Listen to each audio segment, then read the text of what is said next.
Drug controller general of India और साथ ही साथ डायरेक्टर होते हैं सेंट्रल ड्रग लेबोरेटरी। तो PQ ठीक है, QR, RS या QS, कम से कम कितने इलेक्टेड मेंबर्स होते हैं?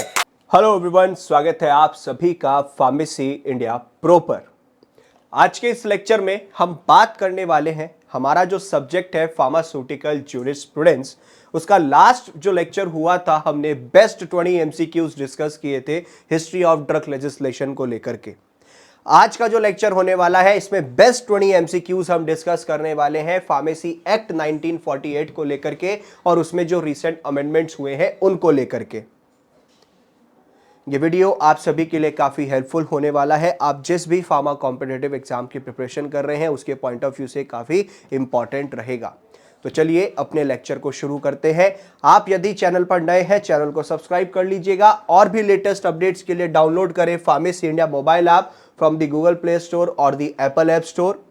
वहीं पर आप किसी भी प्रकार की लेटेस्ट अपडेट्स के लिए quizzes, daily job updates, previous year papers, current affairs, subjective blogs, college details, सब ये आपको मिल सकता है हमारी इस ऑफिशियल वेबसाइट पर। विजिट कीजिएगा www.pharmacyindia.co.in। यहां पर ये सारी चीजें अवेलेबल हैं। वहीं पर और भी लेटेस्ट अपडेट्स के लिए व्हाट्सएप, टेलीग्राम चैनल्स के थ्रू जुड़ना ना भूलें। लिंक्स आपको नीचे डिस्क्रिप्शन में दिए गए हैं, उसके माध्यम से फॉलो कर सकते हैं। हमारे अन्य प्लेटफॉर्म्स भी हैं, अन्य चैनल्स भी हैं, जैसे कि आप यदि किसी भी फार्मा कॉम्पिटिटिव एग्जाम की प्रिपरेशन करना चाहते हैं तो सब्सक्राइब करना ना भूलें फार्मेसी इंडिया को। वहीं पर अगर आप सेमेस्टर या यूनिवर्सिटी एग्जाम्स की प्रिपरेशन करना चाहते हैं अपने बैचलर्स की, तो आप फार्मेसी इंडिया प्लस को सब्सक्राइब कर लीजिएगा। और साथ ही साथ किसी भी प्रकार की फार्मा रिलेटेड जॉब्स की जानकारी आप चाहते हैं तो फार्मेसी इंडिया जॉब्स को सब्सक्राइब कर लीजिएगा। लिंक्स नीचे डिस्क्रिप्शन में दिए गए हैं, डायरेक्टली वहां पे जाकर के भी सब्सक्राइब कर सकते हैं यदि अभी तक आपने नहीं किया है। चलिए अपना सेशन शुरू करते हैं आज का बेस्ट 20 MCQs फार्मेसी एक्ट 1948 के। As per the pharmacy act, in the composition of the pharmacy council of India, the total number of ex officio members is. अब जो फार्मेसी एक्ट 1948 कहता है उसके अनुसार PCI का जो कॉम्पोजिशन होता है, एक्स ऑफिशियो मेंबर्स, इलेक्टेड और नॉमिनेटेड मेंबर्स, तो उसमें हमारे एक्स ऑफिशियो मेंबर्स कितने होते हैं? 3, 4, 6 या 8, यानी कि 3, 4, 6 और 8। सही आंसर है हमारा टोटल 3 मेंबर्स होते हैं। Director general of health services होते हैं, drug controller general of India और साथ ही साथ डायरेक्टर होते हैं सेंट्रल ड्रग लेबोरेटरी के। ये 3 ही मेंबर्स इसके अंदर एक्स ऑफिशियो कैटेगरी के अंतर्गत आते हैं। ठीक है जी। और ये एक्स ऑफिशियो मेंबर्स इंडिविजुअली अपनी पर्टिकुलर पोजीशन को होल्ड करते हैं काउंसिल के द्वारा by the virtue of their official post. ठीक है, इस चीज को ध्यान रखिएगा। आगे बढ़ जाते हैं। Which body is empowered to make education regulations prescribing minimum standards of education required for the classification as a pharmacist? ऐसी कौन सी बॉडी है जिसके पास रिस्पॉन्सिबिलिटी है कि वो ही एजुकेशन रेगुलेशंस बनाएगी, तैयार करेगी, जिसमें मिनिमम स्टैंडर्ड्स, कम से कम जो प्रावधान है कि एजुकेशन का कि भाई क्वालिफिकेशन के लिए चाहिए as a pharmacist? Pharmacy council of India, subject to the approval of central government. State pharmacy council, subject to the approval of state government. University grants commission, subject to the approval of central government. All India Council of Technical Education, subject to the approval of central government. सीधी सी बात है, PCI बनाती है और PCI यहां पर सिर्फ और सिर्फ एक ही ऑप्शन में है, ऑप्शन नंबर ए में। फार्मेसी काउंसिल ऑफ इंडिया आपके एजुकेशन रेगुलेशंस तो बनाती है, लेकिन तभी आगे फॉरवर्ड होते हैं जब एक अप्रूवल मिल जाता है सेंट्रल गवर्नमेंट से। ठीक है, मेजर फंक्शन जो है फार्मेसी काउंसिल ऑफ इंडिया का सेक्शन 10 के अंतर्गत फार्मेसी एक्ट के द्वारा यही है कि जितने भी हमारे स्टैंडर्ड्स हैं फार्मेसी एजुकेशन को लेकर के हमारे भारत में, उनको जो है बेसिकली रेगुलेट करना। वहीं पर PCI ही एजुकेशन रेगुलेशंस बनाती है जिसमें कम से कम मिनिमम स्टैंडर्ड्स जो है हमारे कोर्सेज को लेकर के, फैसिलिटीज को लेकर के, एग्जामिनेशंस को लेकर के वो स्पेसिफाई करती है। ये रेगुलेशंस हमारे फाइनल तब तक नहीं होंगे जब तक कि एक अप्रूवल ना मिल जाए हमें सेंट्रल गवर्नमेंट से, तब तक ये आपके ऑफिशियल फॉलो नहीं किए जाते। Next question, the pharmacy council of India is constituted by the PCI का गठन। देखो, फार्मेसी काउंसिल को हम सेंट्रल काउंसिल भी कहते हैं, यह ध्यान रखना। कहीं पर सेंट्रल काउंसिल के नाम से भी पूछ सकता है कि भाई सेंट्रल काउंसिल का गठन कब हुआ, किसके द्वारा हुआ था? Central government, state government, parliament, legislative assembly. सही आंसर है हमारा सेंट्रल गवर्नमेंट, केंद्र सरकार ने। केंद्र सरकार ने 1949 में सेक्शन 3 के अंतर्गत इस पीसीआई का गठन किया था। ठीक है, जिसकी रिस्पॉन्सिबिलिटी है कि जो भी एजुकेशन रेगुलेशंस है वो यही मेंटेन करेगी। ये काउंसिल हमारी सेंट्रल स्टैट्यूटरी बॉडी है फार्मेसी प्रोफेशन को पूरे ऑल ओवर इंडिया में रेगुलेट करने के लिए। The number of nominated, elected and ex officio members of PCI are respectively. अब नंबर ऑफ नॉमिनेटेड, इलेक्टेड और एक्स ऑफिशियो मेंबर्स बताने हैं आपको पीसीआई के।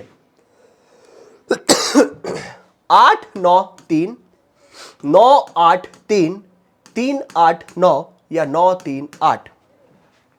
एक्स ऑफिशियो तो हमारे 3 होते हैं, ये लास्ट में लेकर के चलना है। अब ये है आपके 2 ऑप्शंस में, तो सी और जो डी है ये तो आपका कट जाते हैं दोनों ऑप्शंस, बचा ए और बी। अब नॉमिनेटेड और इलेक्टेड पे बात आ जाती है, सीधी सी बात है भैया, ऑप्शन नंबर बी, क्योंकि जो कॉम्पोजिशन है हमारा उसके अनुसार नॉमिनेटेड मेंबर्स 9 होते हैं। 6 मेंबर्स वो जो नॉमिनेट करती है सेंट्रल गवर्नमेंट, जिनमें कम से कम 4 के पास डिग्री या डिप्लोमा होता है। एक मेंबर यूजीसी और एआईसीटीई के द्वारा जो है बेसिकली किया जाता है नॉमिनेट, और एक member medical council of India करती है। आगे बढ़ते हैं, इलेक्टेड मेंबर्स टोटल 8 होते हैं। 6 मेंबर्स जो है बेसिकली इलेक्ट किए जाते हैं पीसीआई के द्वारा टीचिंग स्टाफ में से। ठीक है, एक मेंबर जो है आपका इलेक्ट किया जाता है रजिस्टर्ड फार्मासिस्ट के तौर पे हर एक स्टेट से, और एक member medical council of India select करती है। एक्स ऑफिशियो मेंबर 3 होते हैं, DGHS director general of health services, drug controller general of India और director of central drug laboratory. One of the ex officio members of the Pharmacy Council of India is, अब इनमें से एक ex officio member बताओ PCI का। Director general of health services, government analyst, registrar of the state pharmacy council या director general of veterinary research institute. सीधी सी बात है, जो director general of health services है यही एक्स ऑफिशियो मेंबर है पीसीआई यानी कि सेंट्रल काउंसिल के। साथ ही साथ इसके अंदर आपका drug controller general of India होता है। इसके अंदर आपका जो है डायरेक्टर होते हैं सेंट्रल ड्रग लेबोरेटरी के। Pharmacy act specifies exactly who the 3 ex officio members of the PCI are. Pharmacy act जो है हमारा वो स्पेसिफाई करता है एग्जैक्टली कि भाई जो 3 एक्स ऑफिशियो मेंबर्स हैं पीसीआई के वो कौन है। Director general of health services, ठीक है, drug controller general of India, साथ ही साथ में जो है आपका बेसिकली कौन होता है, जो आपके डायरेक्टर होते हैं सेंट्रल ड्रग लेबोरेटरी। ठीक है, चलो, नॉमिनेटेड और elected members in a state pharmacy council hold office for a term of. अब जो हमारे नॉमिनेटेड या इलेक्टेड मेंबर्स होते हैं स्टेट फार्मेसी काउंसिल में, तो वो कितने समय तक के लिए अपने ऑफिस का भार संभालते हैं, कितना टाइम पीरियड होता है एक टेन्योर का? 3 साल, 4 साल, 5 साल या 6 साल। सीधी सी बात है, 5 साल का ये कार्यकाल होता है इनका। हालांकि वो फिर से रीनॉमिनेट, री इलेक्टेड भी किए जा सकते हैं। अब सेक्शन 25 जो है इस एक्ट का, फार्मेसी एक्ट का, जो नॉमिनेटेड या इलेक्टेड मेंबर्स हैं वो जो है अपना पर्टिकुलर एक टेन्योर 5 साल का जो है होता है, जिस दिन से उन्हें नॉमिनेशन या इलेक्ट किया जाता है। ये सुनिश्चित करेंगे कि जो कंटिन्यूटी है वो रेगुलर इंट्रोडक्शन पर होती रहनी चाहिए न्यू मेंबर्स के। Which one of the following is an ex officio member of the state pharmacy council. अब इनमें से कौन सा एक एक्स ऑफिशियो मेंबर है स्टेट फार्मेसी काउंसिल का?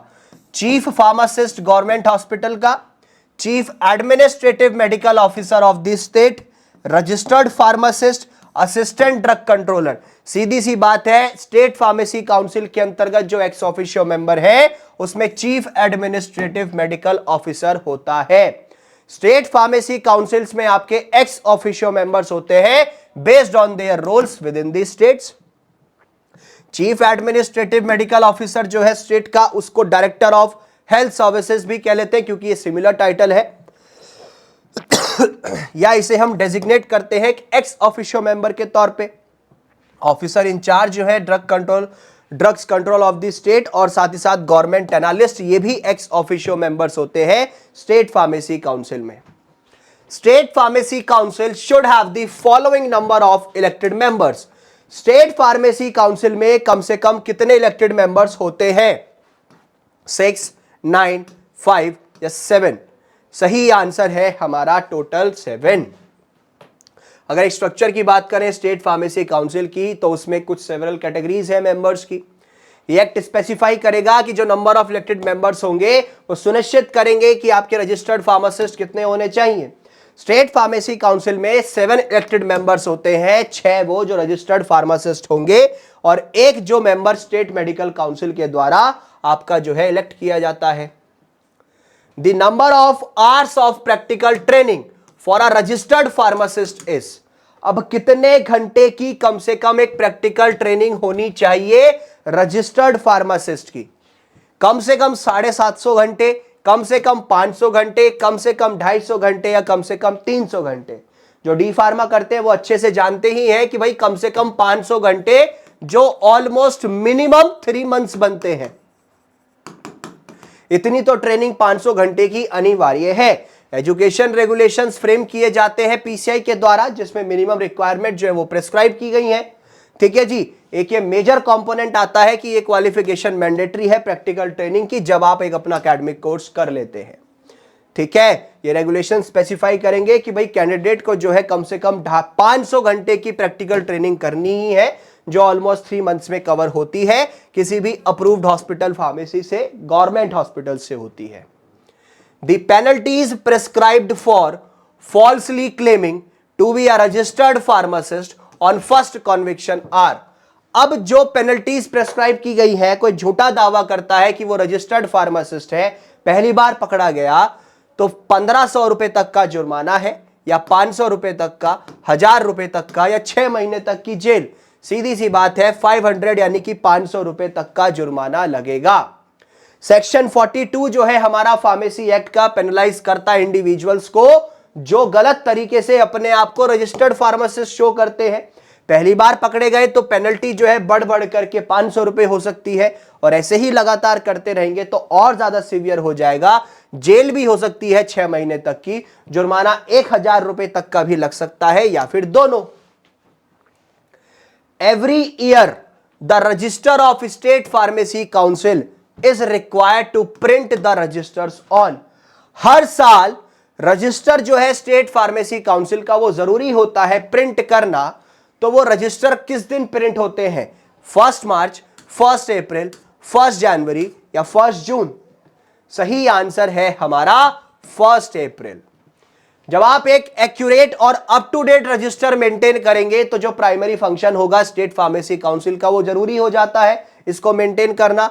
सेक्शन 26 जो है फार्मेसी एक्ट का वो ये जरूरी करता है कि भाई जो काउंसिल्स हैं उन्हें जो है कॉपी जरूर तैयार करके रखनी है रजिस्टर की, जो कि प्रिंट करके आपको रखना पड़ेगा, और वो भी कब? हर साल की 1 अप्रैल को। यह सुनिश्चित करता है एक ऑफिशियल पब्लिकली अवेलेबल लिस्ट होती है रजिस्टर्ड फार्मासिस्ट की, जो मेंटेन करनी आवश्यक है।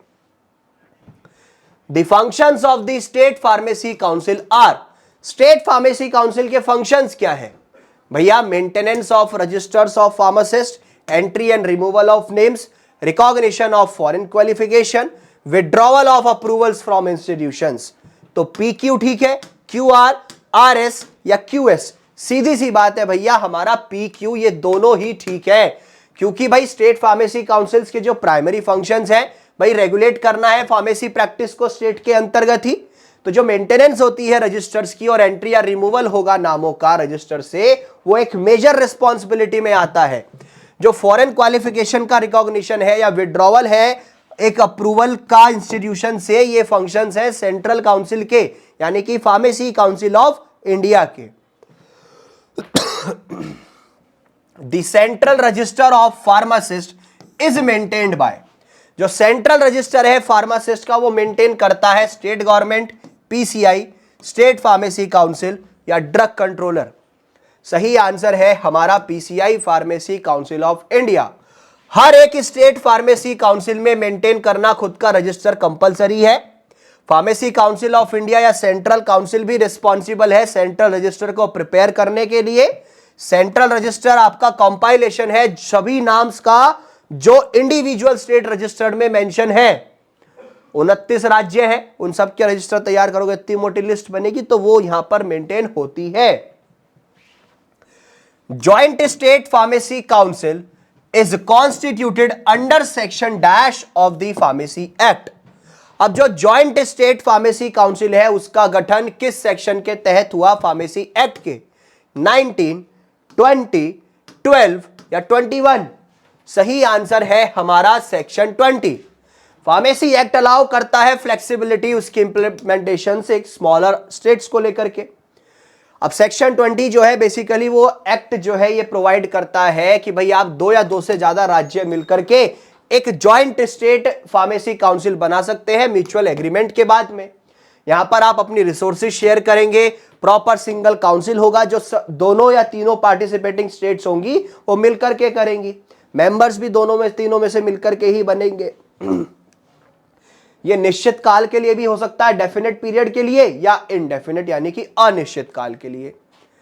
Pharmacy council of India contains dash members from AICT and UGC. PCI के अंदर कितने कितने मेंबर्स होंगे एआईसीटी और यूजीसी से? 1, 2, 3 या 4। और आप जानते ही हैं कि दोनों को मिलाकर के भैया आपके जो है यहां पर जो कॉम्पोजिशन है पीसीआई का सुनिश्चित करेगा रिप्रेजेंटेशन आपका एक की एजुकेशनल बॉडीज से। तो जो इलेक्टेड मेंबर्स है एक एक रिप्रेजेंटेटिव आपका यूनिवर्सिटी ग्रांट कमीशन और all India council for technical education से होगा। थर्ड मेंबर आपका जो है वो रिप्रेजेंटेटिव होता है मेडिकल काउंसिल ऑफ इंडिया से।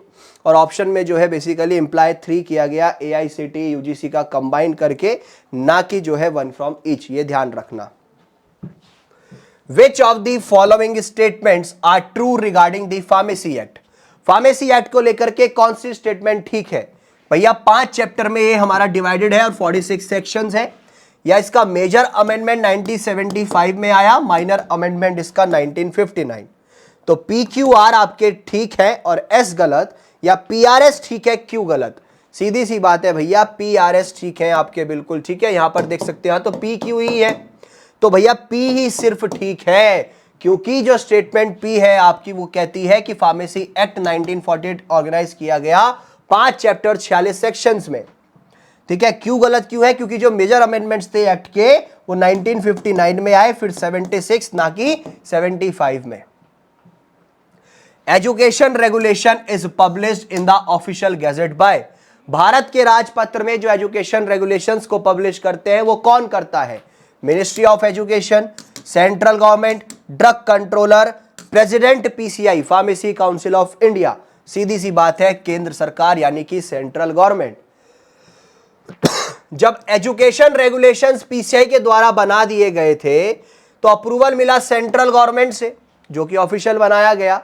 ये किया जाता है बेसिकली उनको पब्लिश करके ऑफिशियल गैजेट ऑफ इंडिया के अंतर्गत, जिसकी रिस्पॉन्सिबिलिटी सेंट्रल गवर्नमेंट निभाती है। पब्लिकेशन आपको रेगुलेशंस लीगली फोर्स में दे देता है और आप जो है उन्हें पब्लिकली भी जान पाते हैं, ये मदद मिल जाती है।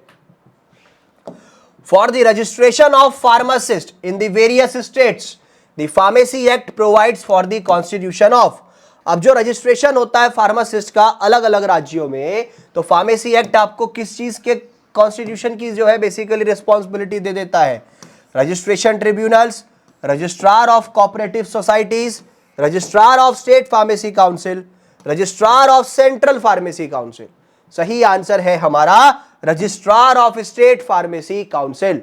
फार्मेसी एक्ट 1948 मैंडेट करता है कि भैया सभी स्टेट फार्मेसी काउंसिल्स को रजिस्टर बनाना पड़ेगा।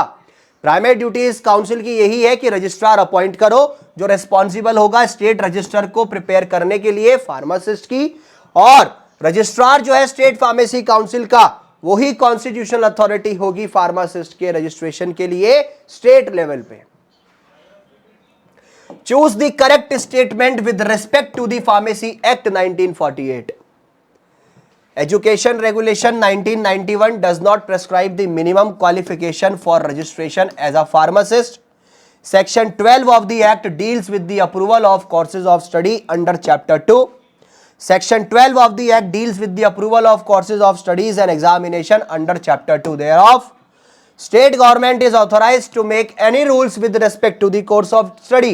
सीधी सी बात है, सेक्शन 12 जो है एक्ट का वो डील करेगा approval of courses of studies को लेकर के और एग्जामिनेशंस को लेकर के चैप्टर 2 के अंतर्गत। एक्सप्लिसिटली स्टेट करता है ये कि कोई भी इंस्टीट्यूशन कंडक्ट कर लेगा कोर्स ऑफ स्टडी फार्मासिस्ट के लिए जो अप्लाई करेगा सेंट्रल काउंसिल से, ठीक है, वही अप्रूवल देगी। अप्रूवल मिल जाता है, अगर पीसीआई सेटिस्फाई हुई तो कोर्सेज ऑफ स्टडीज और एग्जामिनेशन आप स्टैंडर्ड्स के साथ में प्रेस्क्राइब जो किए गए होंगे एजुकेशन रेगुलेशंस के अंतर्गत वो ठीक होंगे तो आपको परमिशन मिल जाएगी। आखिरी सवाल, order of the executive committee directing the removal of name from the register should be confirmed by. कौन कंफर्म करेगा अगर भैया एग्जीक्यूटिव कमेटी कहती है कि नाम निकालो रजिस्टर में से उस बंदे या बंदी का? State government, state pharmacy council, central pharmacy council, state government. सही आंसर है हमारा स्टेट फार्मेसी काउंसिल।